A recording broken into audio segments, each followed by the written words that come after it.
Bharatiya Janata party के हमारे प्रदेश के कार्यालय में जो प्रेस कॉन्फ्रेंस हमने रखी है, जिसमें प्रमुखता से मेरे साथ हमारे जिला के अध्यक्ष नरेश सिंह जी, हमारे ये बाहू फोर्ट मंडल के अध्यक्ष सुरजीत सिंह जी, उनके महामंत्री अजय जी और हमारे पार्टी के सीनियर नेता सरदार एडवोकेट अमरीक सिंह जी हमारे साथ बैठे हैं।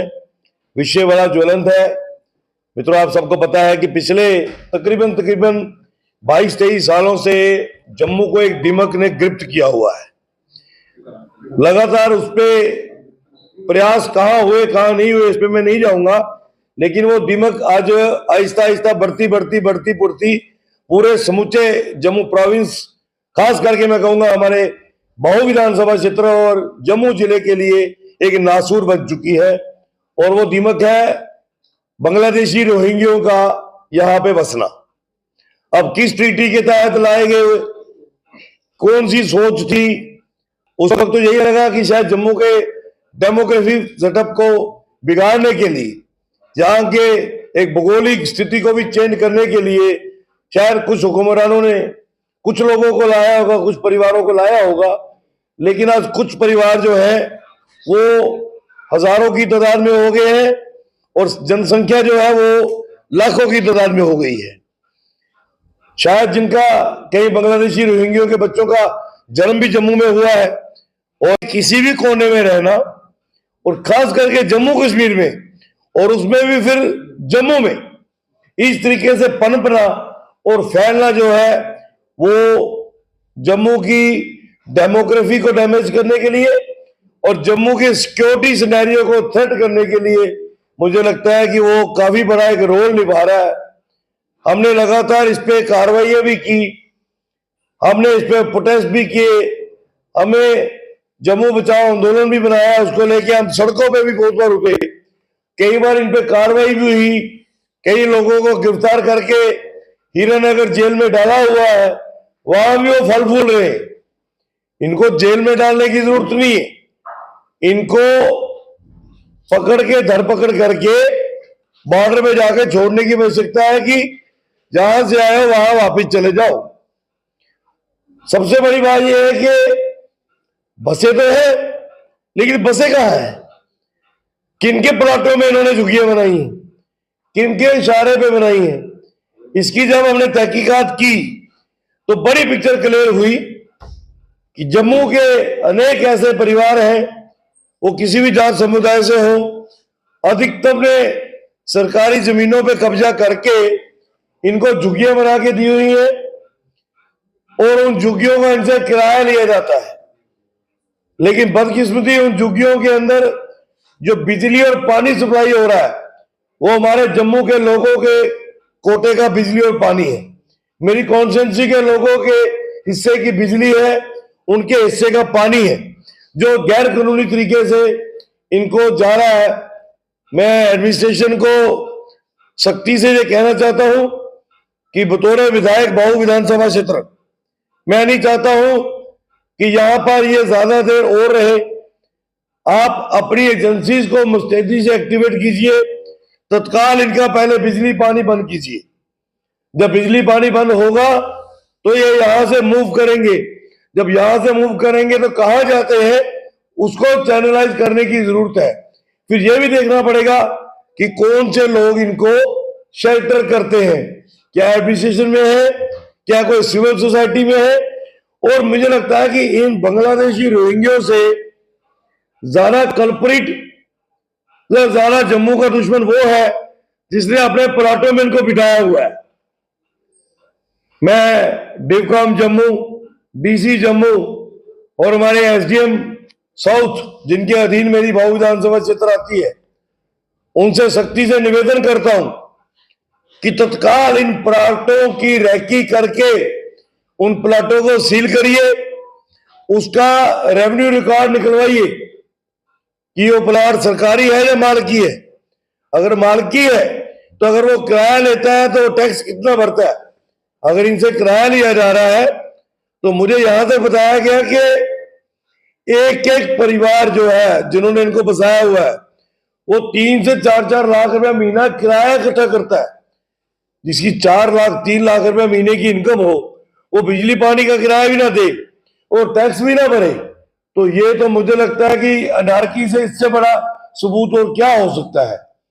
अब जब हमने जम्मू बचाओ आंदोलन बनाया था, हमने इनकी झुग्गियों में बहुत बार खुद भी सर्च किया, इनकी बस्तियों में मैं खुद गया हमारे लोकल वॉलंटियर्स को लेकर। आप हैरान होंगे इनके घरों से हमें क्या मिला। आधार कार्ड, जम्मू में इनके आधार कार्ड बनाने वाले भी सियासतदान थे। सब जानते हैं कि 2002 से लेके 2014 तक यहां पर कौन विधायक था। इनके राशन कार्ड बनाने का भी उन्होंने प्रयास किया। ये मैडम कोई मरियम है, बाप का नाम है डूडू मियां, नरवाल किरानी तालाब, एड्रेस वही दिया है और पता कोई नहीं है। और ये ओरिजिनल आधार कार्ड है जो मैंने उनके घर से निकाला था। और कितनों की ऐसी फोटोकॉपीज थी जो हमने उस वक्त भी एडमिनिस्ट्रेशन को दी कि अगर इनके आधार कार्ड बने हैं तो फिर इनका और क्या कुछ बना होगा, इसकी पड़ताल कौन करेगा।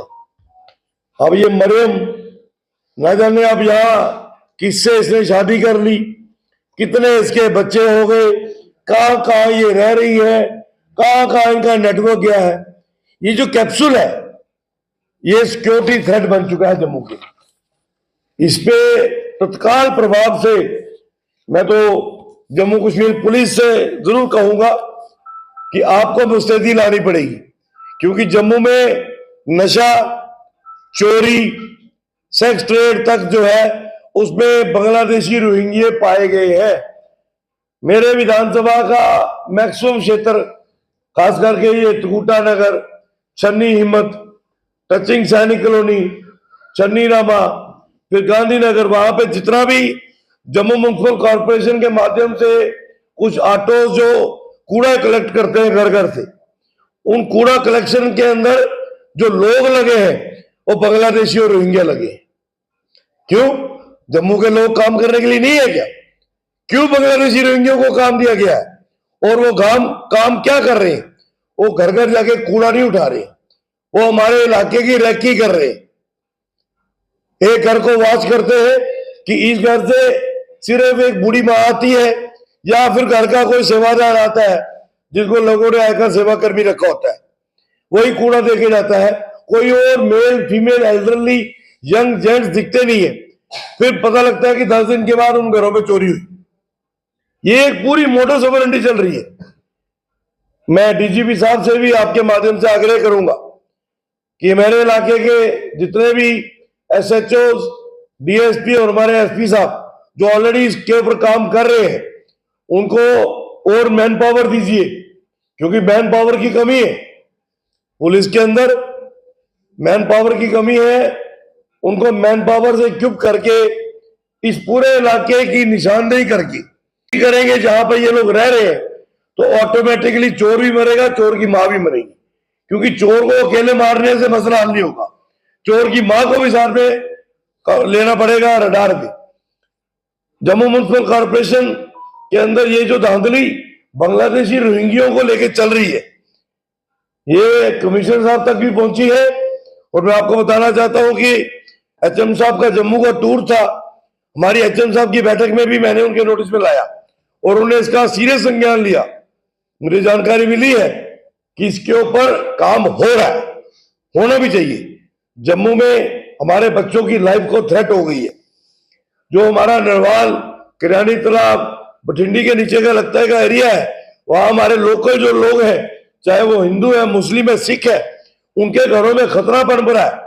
उनको डर रहता है हम अपना बच्चा अकेला घर से बाहर नहीं भेज सकते, क्योंकि ये बांग्लादेशी रोहिंग्या, इनकी मानसिकता किसी लुटेरे से कम नहीं है। इनके लिए किसी को गायब करना, मारना या किसी के घर में चोरी करनी, वो किसी से कम नहीं है। ये इंसान ना होके नरबख्शी का रूप है। मुझे तो यहां तक कहा गया कि नरवाल एरिया में जो हमारे लोगों ने पेट्स पाले होते हैं, लोकल जो हमारे कुत्ते, वो कुत्ते गायब हो गए। अब कईयों ने यहां तक पता करवाया कि इन लोगों ने उन कुत्तों को मार के, उनको काट के खा लिया। अगर ये इस तरीके के लोग हैं तो ये जम्मू के लिए कितना बड़ा एक बम जो बन रहा है, और जब ये फटेगा ये सबकी तबाही करेगा। तो मेरा आज आपके माध्यम से हमारी सिविल एडमिनिस्ट्रेशन, पुलिस एडमिनिस्ट्रेशन, हमारे एलजी साहब को और हमारे सीएम साहब को, क्योंकि हमने इनका कुछ दिनों के लिए बिजली पानी बंद करवाया था, तो सीएम साहब ने कहा था कि ह्यूमैनिटेरियन ग्राउंड पे इनका हक बनता है। तो हमने कहा था कि ह्यूमैनिटेरियन ग्राउंड पे बिजली पानी तो दे दो, तो जिनकी जान को खतरा इनकी वजह से हो रहा है, वहां इंसानियत कहां चली जाती है। तो कहीं ना कहीं सीएम साहब भी इस पे इंट्रोस्पेक्शन करे और इनको तत्काल प्रभाव से गृह मंत्रालय को लिखे कि मेरे इलाके में, मेरी रियासत में, मेरी यूटी में ये गैर कानूनी तरीके से जो लोग बांग्लादेशी रोहिंग्या रह रहे हैं, इनको यहां से निकाला जाए। गृह मंत्रालय, भारत सरकार इसका सीरियस संज्ञान ले। हम जम्मू कश्मीर में एक भी बांग्लादेशी रोहिंग्या नहीं रहने देना चाहते। एक और बात आपके ध्यान में रहना चाहता हूं, जिसमें मैं अपने जम्मू के व्यापारियों को भी एक सख्त चेतावनी देना चाहता हूं। क्या वो वेयर हाउस है, क्या वो ट्रांसपोर्ट नगर है, क्या वो मंडी है, और क्या वो ये वे माल है, यहां पर बांग्लादेशी रोहिंग्या को काम दिया हुआ है। आने वाले दिनों में हम एक मूवमेंट खड़ी करेंगे।